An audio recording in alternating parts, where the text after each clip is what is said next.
know what I'm saying? Hopefully I can have this in one take, but shit, God knows. What's going on though, guys?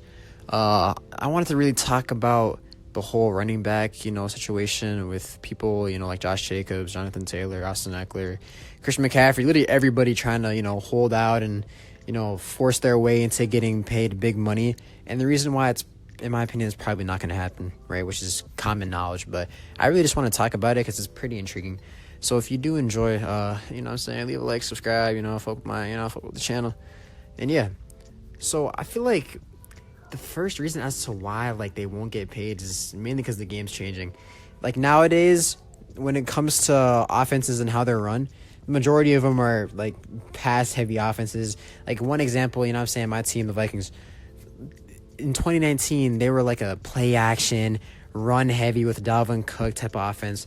Now it's just like an air raid type of offense with JJ and Jordan Addison, TJ Hawkinson. And if you look at the Super Bowl winners and who's really won in the past 5 years in recent times, it's been teams like the Chiefs, and the Bills have gone far too, where it's you need the franchise QB and you need weapons around him in order for him to, be good. So it's kind of outdated, whereas you won't see a team even with teams like the Steelers back in 06 with Jerome Bettis, you won't really see that nowadays. You know what I mean? I feel the second reason why is running backs who get paid big money, bro. In the past few years, they haven't done shit. Think about it: Le'Veon Bell, Ezekiel Elliott, mainly Todd Gurley. Bro, Todd Gurley, after he got his new contract, got injured, which is out of his control, right? But his career literally fizzled out. It doesn't really matter whether it's out of his control or not. From a owner/GM point of view, why would you pay money to a running back or to a position that doesn't really have a long shelf life and can't really hold their value over time, right? Especially once that their rookie contract is really over, their production goes down. And if in some cases, it stays the same. For the top running backs of all time, obviously it's gonna stay the same. But I'm talking about elite guys that aren't transcendent talents.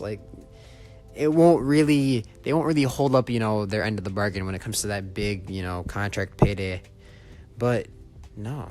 If you look at the teams that really pay these running backs, the Cowboys, the Rams. I mean, the Rams made a Super Bowl, but and they won. But the thing is, they won it in 2022, past the Jared Goff era, Todd Gurley era. So it's the teams that have paid these running backs, and I'll go back to the Vikings again. When they paid Dalvin Cook, what really? We didn't do anything with Dalvin Cook. Nothing really happened with him at the forefront.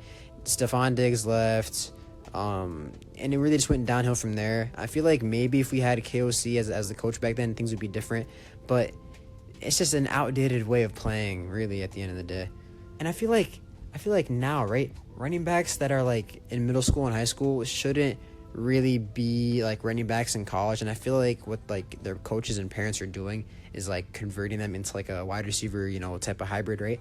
Where you see with even Deebo Samuel's, I guess primitive version. I'm talking about Jahmyr Gibbs, right? And they can fit in the running back committee, and they don't have a crazy toll on their bodies, right? Because the amount of carries, they won't have the same amount of carries as a bell cow, type of back, and they'll get paid like a wide receiver too.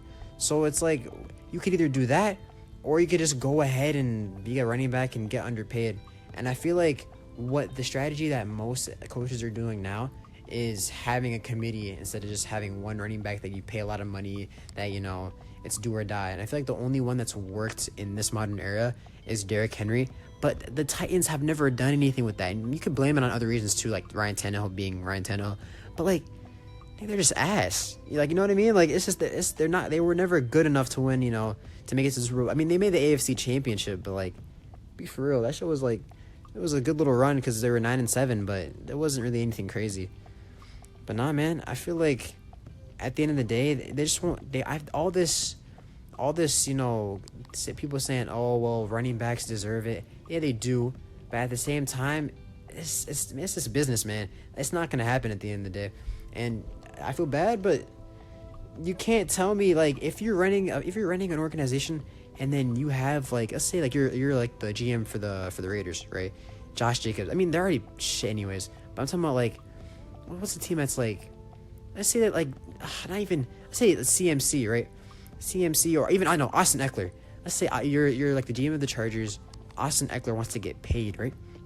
It's okay. He's a big part of our offense, but with the amount of money that will pay him, and he's turning 28.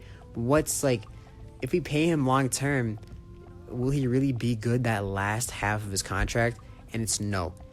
And the thing is, I feel like one solution is like ultimately shortening their rookie contracts. The thing is, right, if you just shorten their rookie contract, like the amount of years that's on their rookie contract, they would be able to get paid, right?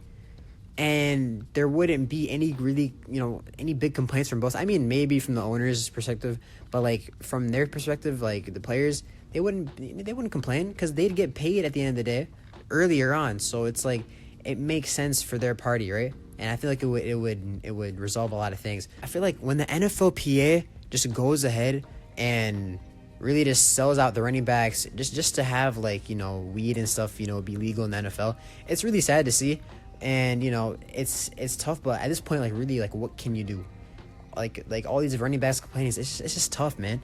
And it really is tough because they don't really have any type of leverage at the end of the day. You know what I mean? Except for like maybe Josh Jacobs, because he plays in like a really shit team, right? And they have Jimmy G as a quarterback, so maybe I think he'll get paid out of all people. But Saquon got like a 1-year deal, and like think about it, right? So he's getting paid the money that he wants, but it's just a 1-year deal, and like they could keep doing that, but I don't think he wants like that type of stability. Like he wants to have a secure long contract, which makes sense. But given his injury history, what warrants that? Like why does he deserve that? I know he's been good the past year, and he's like the main reason why they made the playoffs, right? But there's no guarantee that he'll be fully healthy in the future, which is the main problem at the end of the day.